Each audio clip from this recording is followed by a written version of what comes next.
Accord.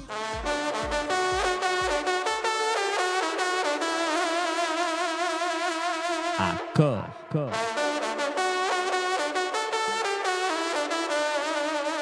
Corps à corps. Pour ce corps à corps, eh bien, vous le savez, on a déjà abordé ces questions maintenant de nombreuses fois, malheureusement, ensemble. Et à chaque fois, les années passent et la France semble toujours un petit peu plus creuser la tombe de sa souveraineté. Et je trouve que rien de mieux pour ça que de rappeler les mots très puissants de l'ancien ministre du redressement productif à ce sujet. Arnaud Montebourg était en commission d'enquête visant à établir les raisons de la perte de la souveraineté énergétique de la France. C'était le 2 mars de l'année 2023. Je vous propose d'écouter un extrait.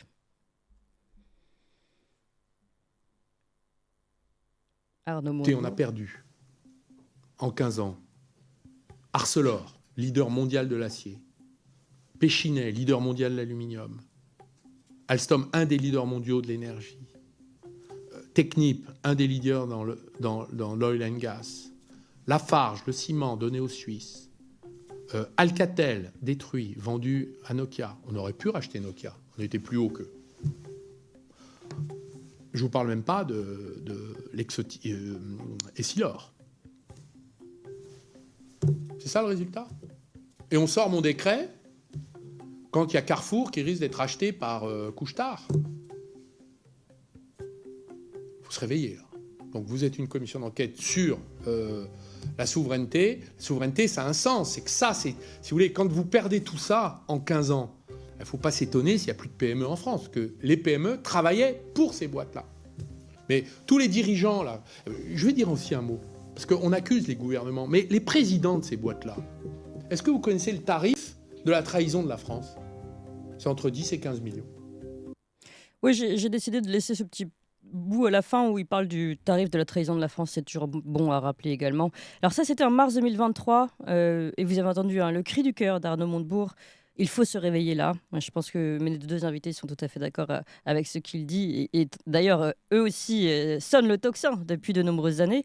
D'ailleurs, Fabien Bouglet, on l'a entendu également sur CNews, sonner le tocsin. Ça, c'était pour la nouvelle tragédie, la tragédie Astrid. Écoutez-le, en extrait.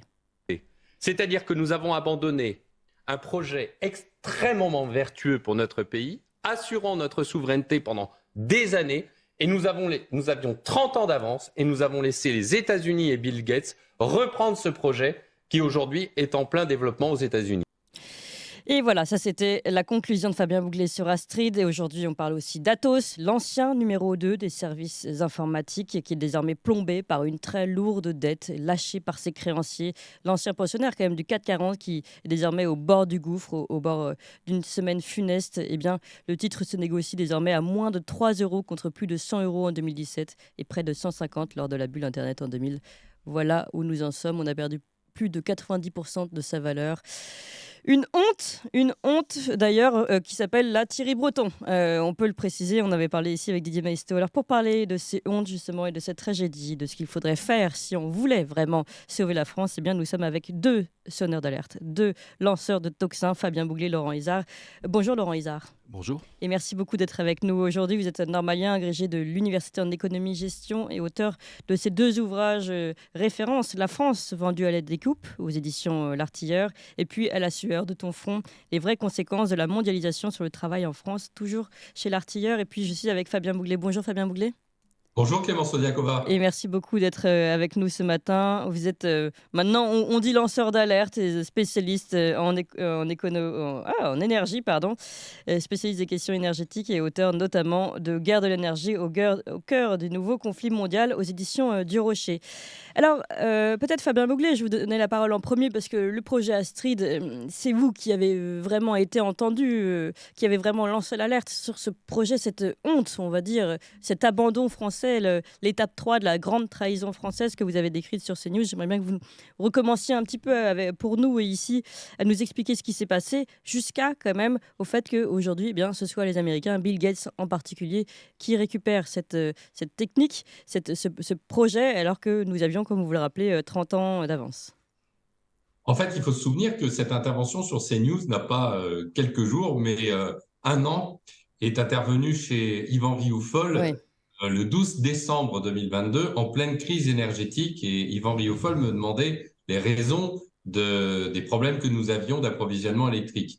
Et pour revenir, j'expliquais en fait l'infiltration de l'Allemagne dans notre système de politique énergétique, et j'ai évoqué cette grande trahison d'Astrid qui est absolument gigantesque. Je dirais presque que c'est le péché originel de la trahison énergétique D'accord. française. Alors, juste pour résumer, réexpliquer ce que c'est qu'Astrid. Je suis pas sûr que tout le monde sache. Voilà. En fait, si vous voulez, après le plan Mesmer en 1973-74, après le choc pétrolier, nous avons construit les réacteurs à eau pressurisée. Ces réacteurs créent des rejets de matières radioactives qui sont le plutonium ou l'uranium appauvri qu'on utilise, c'est-à-dire l'uranium qui ne sert pas dans les réacteurs à eau pressurisée.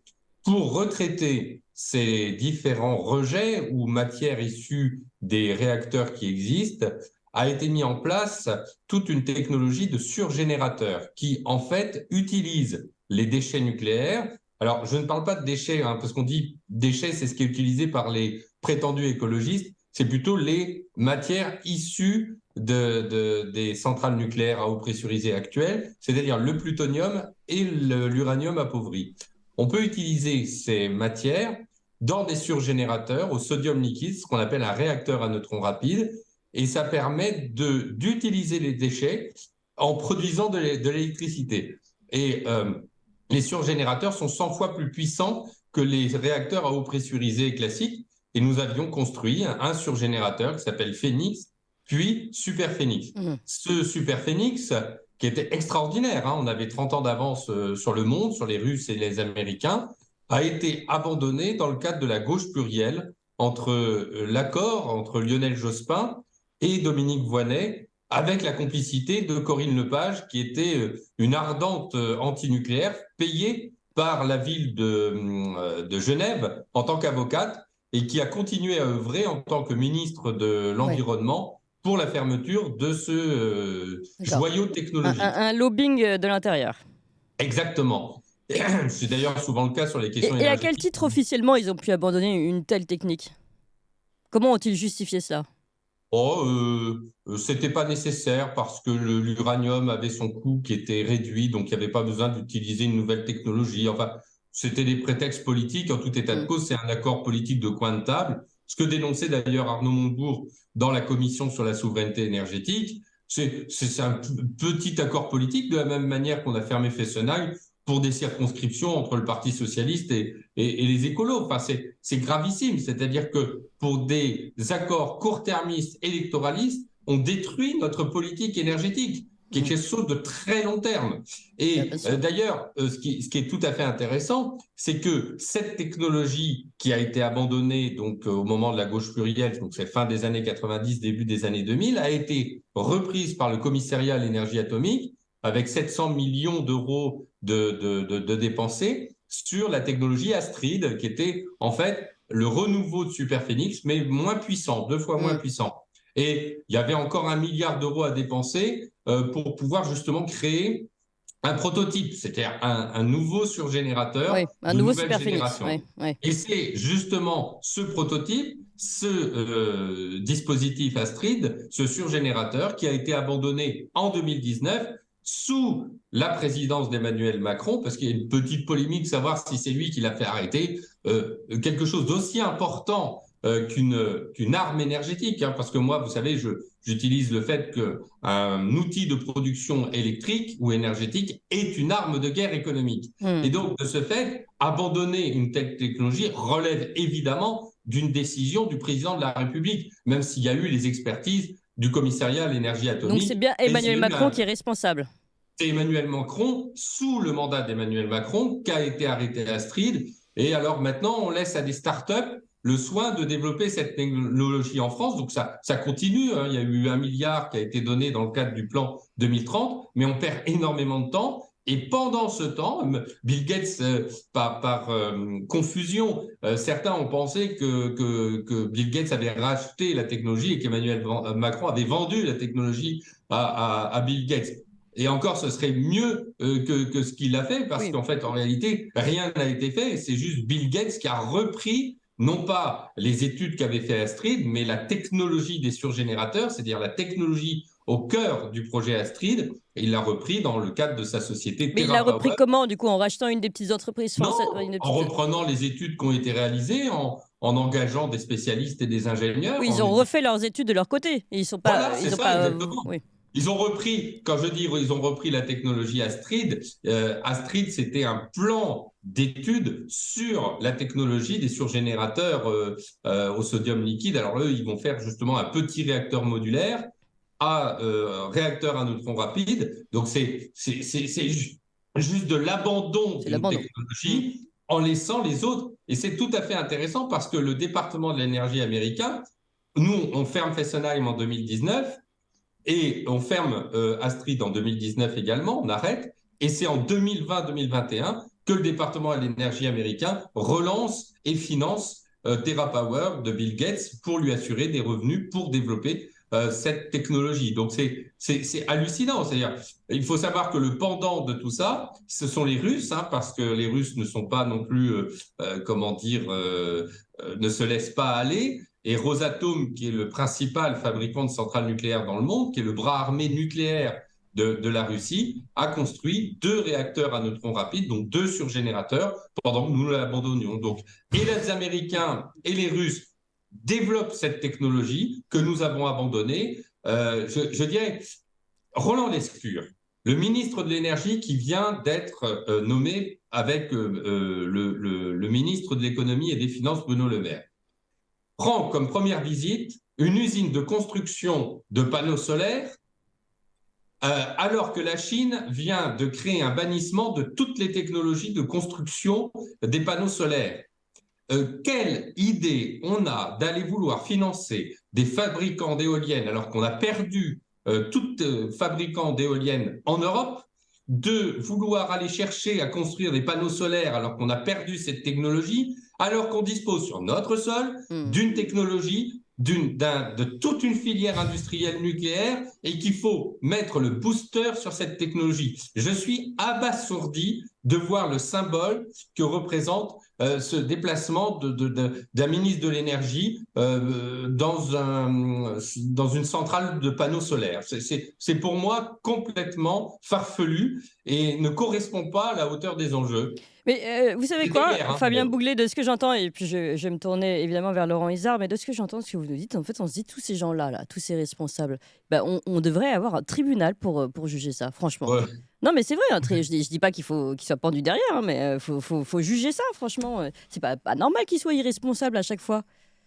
Enfin, bon, ça, c'est la justice. Moi, je ne suis pas disponible pour qualifier les faits. Vous savez, il y a tout un processus dans le contexte juridique, qualification des faits, etc. Mais ce qui est évident, c'est que je dirais que il y a quelque chose qui relève de la légèreté sur la façon dont est traitée la question énergétique. Oui, c'est ce que j'ai écrit dans mon livre Guerre de l'énergie. Il y a quelque chose qui est fascinant d'ailleurs. Qu'est-ce qui relève de la naïveté? Qu'est-ce qui relève de la légèreté? Et qu'est-ce qui relève de la trahison? C'est très compliqué.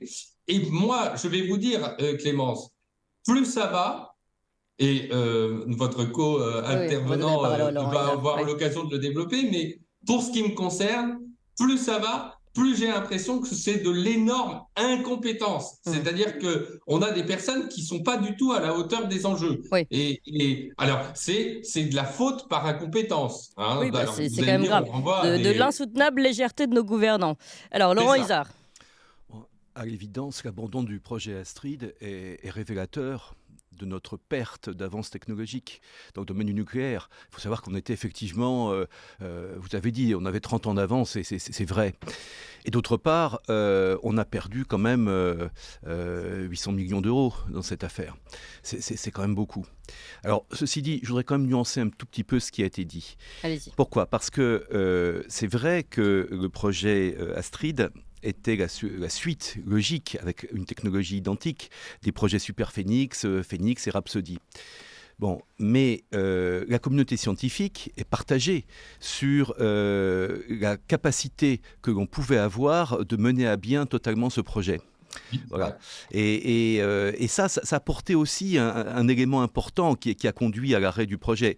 Arrêt qui est fort dommage parce que, effectivement, vous l'avez dit très justement, ça participe de notre indépendance énergétique. Et c'est vrai que le recyclage des produits usés était pour nous constituait pour nous une avancée spectaculaire dans la mesure où on pouvait pendant des années, des dizaines d'années, peut-être des centaines d'années acquérir une indépendance énergétique. C'est d'autant plus important qu'aujourd'hui le contexte géopolitique en Afrique rend plus complexe et plus aléatoire notre approvisionnement en uranium pour nos centrales actuelles. Alors, en Afrique et puis tout le contexte de difficulté aussi d'approvisionnement en gaz et en électricité avec les guerres qu'on connaît. Donc évidemment c'était absolument stratégique. Donc oui, vous avez nuancé sur ce point-là, mais malgré tout vous êtes d'accord sur le constat général d'un abandon systémique de ce qui constituait nos fleurons? Absolument.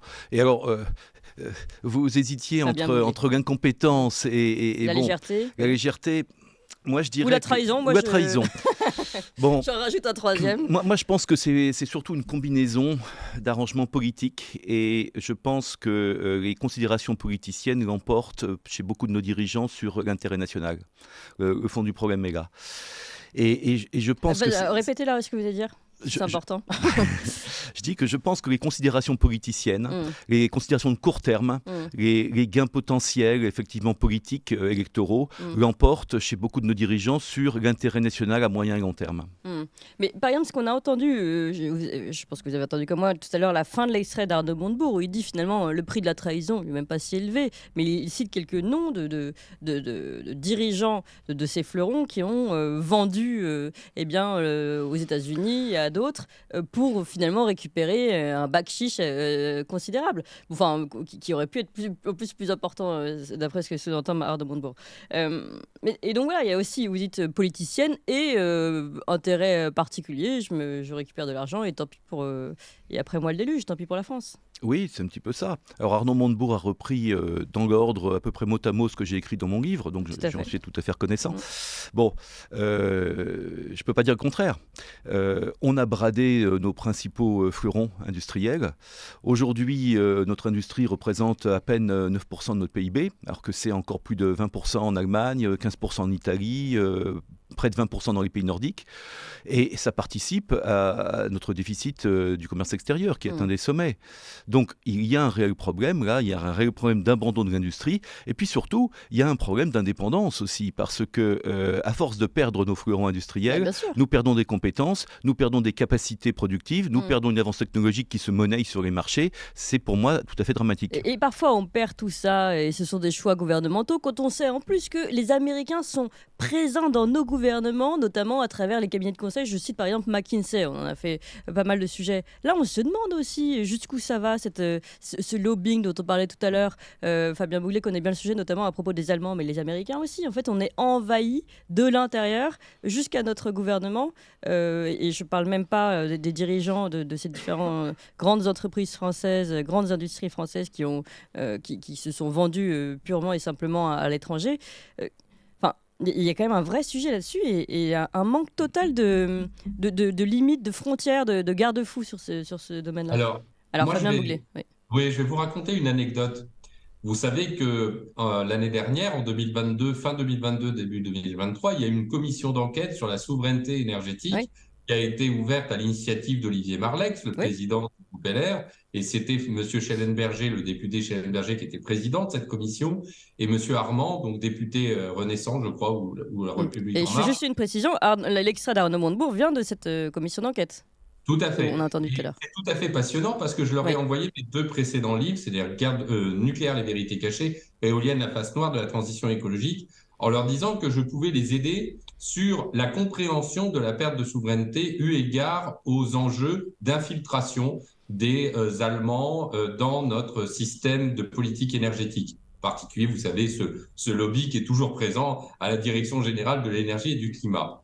Et il m'a été répondu rien n'était répondu. C'est-à-dire que il faut bien comprendre que si on suit, et pour les initiés qui ont suivi les travaux de la commission d'enquête sur la souveraineté énergétique, la commission d'enquête sur la souveraineté énergétique n'a parlé de rien sauf de la souveraineté énergétique, a parlé de tout sauf de la souveraineté énergétique. C'est-à-dire que on a quand même une commission d'enquête qui traite de la souveraineté énergétique, qui ne veut pas parler de l'Allemagne. D'ailleurs, le député Armand, dans son rapport de commission d'enquête, dit on n'a pas parlé de l'Allemagne parce qu'on a pensé que c'était trop excessif. Il faut quand même se souvenir qu'Henri Proglio, dans un passage mémorable que j'ai cité dans mon livre Guerre de l'énergie, dit « Les Allemands ont tout fait pour détruire EDF et ils ont réussi ». Moi j'ai écouté ce passage, quand Henri Proglio, ancien patron d'EDF, parle de ça, les rapporteurs et le président sont médusés et ne relancent pas la discussion sur cette question fondamentale. Et Antoine Armand, le rapporteur de la commission, donc celui qui est le plus important dans la commission d'enquête, dit dans son rapport « Il y a des personnes excessives qui ont donné des propos excessifs, nous n'avons pas tenu à évoquer le rôle de l'Allemagne. » Alors, dans ce cas-là, de quoi parle-t-on ? Mais qui est excessif, Henri Proglio ? Il considère qu'Henri Proglio était excessif. Non, il n'a pas considéré qu'Henri Proglio était excessif, mais il a considéré que des interventions sur la question de l'infiltration de l'Allemagne en France étaient excessives, et qu'il n'y avait pas lieu d'en parler. Donc si vous ne parlez pas d'Allemagne, vous ne pouvez pas parler au moment où Nord Stream a été détruit en septembre 2022, on se souvient de ce point-là, vous ne pouvez pas parler du rôle des États-Unis. Donc vous ne pouvez pas parler des enjeux de souveraineté et de guerre énergétique. Oui, donc vous ne parlez pas de souveraineté. Voilà, ils n'ont abordé que la question politicienne, c'est-à-dire, c'était mon chapitre 7 de mon livre Nucléaire, les vérités cachées. D'ailleurs, la commission d'enquête sur la souveraineté énergétique n'a repris bon an, mal an que mon chapitre 7 qui s'appelait « Le sabotage politique du nucléaire français » et qui reprenait historiquement les différentes étapes où il y a eu la destruction. Et puis, ce qu'il y a eu de bien dans cette commission, c'est qu'il y a eu les auditions des personnes et on a pu matérialiser ce qui a été fait. Mais c'est un tiers de l'enjeu. Quel est le rôle de l'Allemagne ? Quel est le rôle des États-Unis depuis 30 ans ? Quel est le rôle des prétendues ONG écologistes, celles qui sont en réalité des mercenaires énergétiques qui agissent sous faux drapeau d'associations environnementales. Oui, et tous je vais aller plus loin. N'ont pas été traités. Et Fabien, je vais aller plus loin. Et puis, Laurent Isard, vous allez nous dire ce que vous en pensez. Mais finalement, ce que vous dites, oui, en fait, on s'arrête à votre chapitre 7, c'est-à-dire, c'est ce qu'on a vu, c'est le petit spectacle, c'est la première scène, si vous voulez. C'est ce qu'on voit chez nous en France. Mais qui a comment dire, insufflé cette idée à celui-ci ? Qui a poussé celui-là ? Qui a rémunéré l'autre pour faire ça ? Ça vient, voilà, qui tire les ficelles ? Eh bien, ça vient du fond de la pièce qui se joue devant nos yeux, et donc des Américains, des Allemands, etc. Ce que vous racontez. Donc, ne pas aller chercher ça en commission d'enquête, c'est ne pas vouloir voir ce qui se passe, c'est ne pas vouloir condamner ce qui se passe. Donc, encore une fois, pardon, là, on n'est pas dans la légèreté, on est encore dans la trahison. C'est là, Clémence, que en fait, on comprend bien qu'il y a dans cette affaire un énorme déni. Un énorme déni. Le fait que notre ministre de l'Énergie aille inaugurer une centrale solaire, je le répète, le fait qu'on occulte ces enjeux, c'est un déni par rapport à ce qui est écrit dans mon livre Guerre de l'énergie au cœur du nouveau conflit mondial, qui est un succès de librairie, je m'en réjouis. Mais tout le monde lit les éléments d'information, on a l'impression sauf la commission d'enquête et ceux qui... Les ministres et les gouvernants qui ne lisent pas... Mais bon, encore une fois, déni... le livre de mon co-intervenant. Mais Fabien, déni, c'est vous qui faites un déni, là, pardon. Vous parlez de déni. Non, mais parce que vous êtes gentil, vous voulez rester politique, mais c'est bien, mais je veux dire, il y a autre chose derrière. Et puis, ils sont au courant de tout, donc ils savent très bien où il faut aller chercher. Laurent Isard. Bon, déjà, la commission d'enquête Marlex, elle a eu le mérite d'exister. C'est quand même une bonne chose. Et puis, elle a donné lieu à l'arrivée à un signalement à la justice. Donc on attend de voir. Moi ça fait 2 ans que j'attends là maintenant, hein, presque 2 ans. Donc qu'est-ce qu'on attend là ? Normalement, quand il y a un signalement à la justice, il y a une enquête. Oui. Et quand il y a une enquête, ça peut déboucher sur des suites judiciaires. Oui. Bon, pour l'instant, j'ai rien vu venir. Contre les personnes qui ont eu un rôle important justement dans notre perte de souveraineté donc sur l'affaire énergétique. Alstom, l'affaire Alstom, entre autres, oui. Mais il n'y a pas eu que l'affaire Alstom. Et puis bon. Et qui pourrait être jugé par exemple dans l'affaire Alstom ? Écoutez, vous avez beaucoup travaillé sur ce sujet. Je pense que Monsieur Cron déjà devra éclaircir un petit peu sa position sur cette question. Je pense que le président de la République devra aussi expliquer un petit peu ce qui s'est passé. Parce qu'il a quand même dit qu'au Vous moment... parlez du président de la République actuelle. Oui. Oui, oui. Parce que, au moment de la décision qui a été prise de la vente d'Alstom, il n'était pas encore président de la République. Mais c'est vrai qu'il a dit que l'affaire était déjà trop engagée pour revenir en arrière. Bon, moi, j'en suis pas persuadé. Voilà. Et puis alors... Oui, puis il était ministre. Et puis voilà, il était ministre quand même. Et puis c'est vrai que, vous l'avez vu, il est allé à Belfort, et puis il a dit, voilà, on va reprendre Alstom, c'est fantastique. Mais pour l'instant, c'est pas fait, hein, et on attend toujours. Ouais. Voilà. Donc, il y a beaucoup puis un fantastique où on rachète quelque chose qu'on a vendu 4 fois le prix. oui, et puis alors, ce qu'on va racheter, c'est pas tout, en plus. Hein, il faut savoir qu'une partie des brevets restait. Et puis au passage, eux, ils ont quand même récupéré tous les brevets. Bien sûr. Ils se sont abreuvés de nos brevets. Mais ça, c'est assez classique. On l'avait vu pour d'autres entreprises comme J'aime Plus, Gemalto. On a eu à peu près le même processus. Voilà. Donc, j'attends, moi, de voir ce qui va se passer. Est-ce que ça va être enterré ou est-ce qu'il y aura des suites judiciaires? C'est intéressant. En fait, c'est ça. C'était aussi la deuxième partie de cette émission. Est-ce qu'on peut arrêter d'attendre, nous, passivement, qu'il n'y ait plus rien en France, que tout était vendu par des traîtres à la patrie? Non, mais sans utiliser des grands mots, ou par des inconscients ou par des gens trop légers, si je reprends les mots de Fabien Bouglet. Qu'est-ce qu'on peut faire, nous, en attendant, à part assister passivement à la vente et à la déchéance de la France? Bon, les choses ont un petit peu évolué quand même depuis quelques années et évolué positivement. Ouais. Déjà, on a une évolution au niveau de l'Union européenne, parce que l'Union européenne était opposée à totalement à toute forme de contrôle par les États du capital de leur propre entreprise. Aujourd'hui, c'est le contraire. L'Union européenne encourage les différents pays à se doter d'un dispositif juridique qui permet de contrôler les investissements étrangers. Bon, en France, on l'a, ce dispositif. Il a été renforcé à plusieurs reprises. La difficulté, c'est de le mettre en œuvre. Alors, ça s'est fait pour 2 ou 3 entreprises. Hein. Ça s'est fait pour Photonis. Ça s'est fait pour Sego, vous savez, cette entreprise qui fabrique des robinetteries pour nos sous-marins nucléaires, notamment. Voilà. Mais le problème, c'est qu'il ne suffit pas d'avoir le dispositif juridique. Il faut vraiment les mettre en œuvre dans le cadre d'une politique générale de souveraineté, d'indépendance. Oui. Et là, voilà. Et puis, à mon avis, on en est bien loin. On en est encore bien loin. Et on parlait de déni tout à l'heure, à juste titre. Ce déni, il va très loin. Parce que, outre les questions de vente d'entreprises auxquelles je me suis intéressé, il y a aussi tout ce qui concerne le lobbying. Il y a aussi tout ce qui concerne l'espionnage économique. Et là, on est d'une naïveté, mais absolument confondante. Encore une fois, je vous pose la question, naïveté ou quoi d'autre? Parce que franchement, et là c'est pareil, l'affaire Alstom nous avait alertés. On était censé se réveiller après ça. Fabien Bouglet, à propos d'espionnage. Oui, je voudrais revenir sur l'affaire Alstom parce qu'elle a une incidence liée à la politique énergétique et à la guerre énergétique. Il faut quand même se rappeler que les turbines Arabelle que l'on a vendues est un joyau industriel français qui permet à la France d'avoir un pied d'entrée dans tous les réacteurs nucléaires, puisque Rosatom utilise les turbines Arabelle. Et c'est d'ailleurs tout le problème, c'est que comme on a vendu les turbines Arabelle aux États-Unis, qu'on est en train d'essayer de le racheter, mais en fait, comme les turbines Arabelle vont aussi être utilisées dans les réacteurs russes, eh bien en fait, les Américains ont bloqué la vente parce que c'est effectivement stratégique pour la France. Ça lui permet d'avoir un pied à peu près partout dans le monde sur les constructions de réacteurs nucléaires. Donc, ça replace la France dans le concert des nations les plus importantes sur le domaine nucléaire. Faut bien se rappeler ça. Je voudrais juste parler d'un autre point un peu symbolique, c'est que l'autre jour, un des grands dignitaires américains est venu en Roumanie.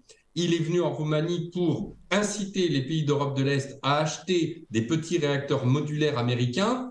Et ce projet, il dit on va créer un guichet unique avec un subventionnement de ces réacteurs pour remplacer vos centrales au charbon. Et ce guichet, il l'appelle Phoenix, le projet Phoenix, du nom de Super Phoenix. Donc on est bien dans une guerre énergétique. Et je reviens sur cette question de naïveté. Aujourd'hui, le problème, ce n'est pas la naïveté ou l'incompétence, c'est le problème de le fait de ne pas réaliser que nous sommes en guerre.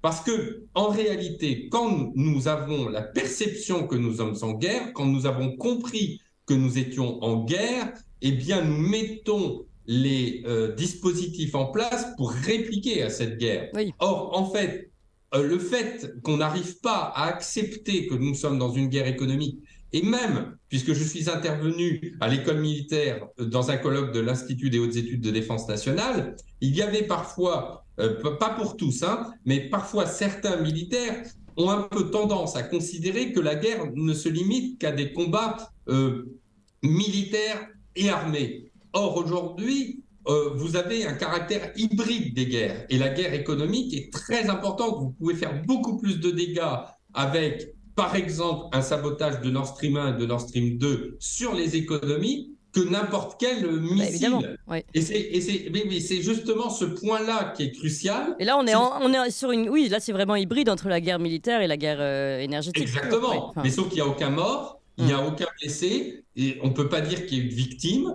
Et ça a pourtant des conséquences économiques terribles. Ça a des victimes indirectes, puisque derrière, c'est toute notre économie, nos entreprises, nos PME, nos TPE, nos boulangers qui sont concernés par ce fait. Et donc, sur ce point, je crois que ce qui est fondamental de rappeler aujourd'hui et d'alerter ou d'avertir, c'est qu'en réalité, nous sommes rentrés dans une guerre des temps modernes, que cette guerre est une guerre énergétique, elle a son volet militaire en Ukraine, mais et c'est sur ce point-là qu'il faut insister, hein, c'est très important. Mais je suis persuadé que nous allons y arriver, hein, parce qu'avec toutes les personnes, Arnaud Montebourg, vous, monsieur, moi-même, on n'arrête pas de le dire et ça va finir par percoler. Oui, mais Arnaud Montebourg, on a quand même l'impression qu'il a été mis un peu de côté. Il a été poussé alors qu'il se battait très bien en tant que ministre du redressement productif. Donc, bon.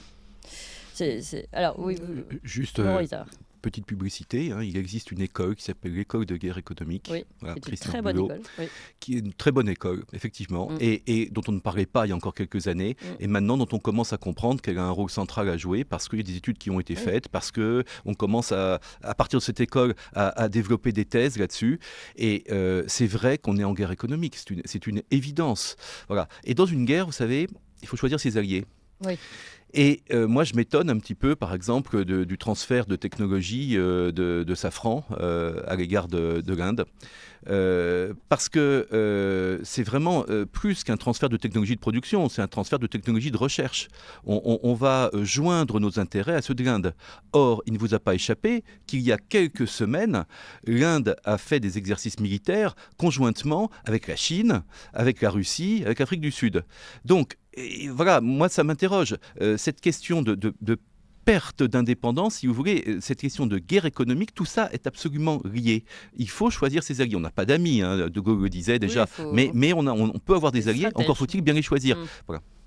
Oui, et bien, sur cette question-là, le premier, comment dire, le premier pays sur lequel il faudrait commencer à s'interroger, ce sont les États-Unis. Pour nous, parce que autant la Russie, la Chine, etc., on sait naturellement, enfin on les qualifie naturellement comme des potentiels espions, comme des potentiels... Donc on a cette méfiance et finalement cette distance, enfin j'espère, un minimum en tout cas, vis-à-vis de ces pays. En revanche, les Américains, on a tendance à leur ouvrir la porte et leur donner les codes du coffre-fort, en fait, c'est ça le problème. Oui, absolument. Et les États-Unis nous asphyxient, notamment avec les normes ITAR, avec l'extraterritorialité de leurs droits. Ouais. C'est très compliqué. Ouais. En fait, on a une... Voilà, absolument. On a une mainmise, si vous voulez, américaine sur notre économie. Et ça, c'est dramatique.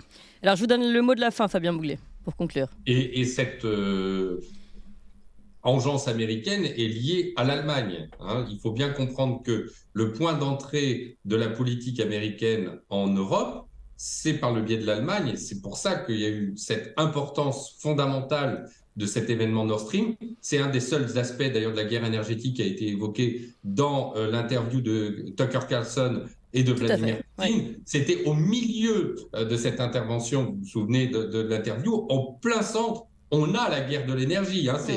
C'était un peu sous-jacent des débats, mais on a cette guerre de l'énergie. Et on voit bien qu'en réalité, la France n'a pas compris un point fondamental, c'est qu'elle doit revenir à une indépendance. Cette indépendance ne peut passer que par une indépendance énergétique et elle doit considérer qu'elle n'a pas d'amis, ni du côté des Russes, ni du côté des Américains. Elle peut avoir des partenaires avec les Américains ou avec les Russes, mais il ne faut surtout pas déséquilibrer ces relations en disant « nous sommes plus partenaires que les Américains que les Russes ». Il faut revenir à un gaullisme absolument fort, en replaçant la France dans le concert des nations, et il n'y a qu'un outil pour le faire, un seul, le développement du nucléaire civil et du nucléaire militaire par le développement en Europe d'un plan nucléaire européen, c'est-à-dire que la France doit être moteur sur un plan nucléaire européen, et par ailleurs dans le développement des nouvelles technologies, parce qu'on évoquait tout à l'heure les réacteurs à neutrons rapides, mais heureusement, il y a plein de nouvelles technologies dans le nucléaire, et ça, la France a les outils, a les hommes, a les ingénieurs pour le faire, et surtout a les vétérans. Moi, je les connais, et ils sont bon pied, bon oeil pour pouvoir transmettre leur savoir aux jeunes générations. Donc là, on doit se redresser les manches, mais je suis persuadé que nous allons y arriver et que nous allons faire de la France un grand pays. Moi, je suis un optimiste. Mais Heureusement que vous êtes là, Fabien Bouclet. Mais par contre, je pense que le nucléaire, c'est vraiment l'arme, et je dis bien l'arme fondamentale de notre pays. C'est en tout cas ce qui avait permis à la France ces dernières années. Et c'est pour ça que nos adversaires, la Russie compris, la Russie et les États-Unis, font tout pour détruire la France, parce que justement, en tout cas le nucléaire français, parce que c'est justement ce qui permet de créer en Europe un pool indépendant. Je rappelle que l'Europe est indépendant énergétiquement à hauteur de 55%, c'est-à-dire, non, à hauteur de 45%, ça veut dire qu'elle dépend de 55% de ses importations d'énergie. La Russie est totalement autonome et les États-Unis aussi depuis le développement du gaz de schiste. Et là-dessus, l'Europe a un gros chantier de remise en place de son indépendance énergétique. C'est la clé. Alors, Laurent Izard, Fabien Bouclet, je vous mets au ministère écoutez, de l'énergie, du redressement productif, pourquoi pas. J'avais déjà mis Charles Gave au ministère des Finances. On va finir par avoir un très beau gouvernement. Merci beaucoup. Merci, on continue. En tout cas, je suis en train de le former. Merci beaucoup à vous deux. Et puis, je vais rappeler Guerre de l'énergie au cœur du nouveau conflit mondial, édition du Rocher. Et puis, La France vendue à la découpe, c'est peut-être le plus en lien avec ce sujet aux éditions L'Artilleur. Merci beaucoup à vous deux. Et Tocsin continue dans quelques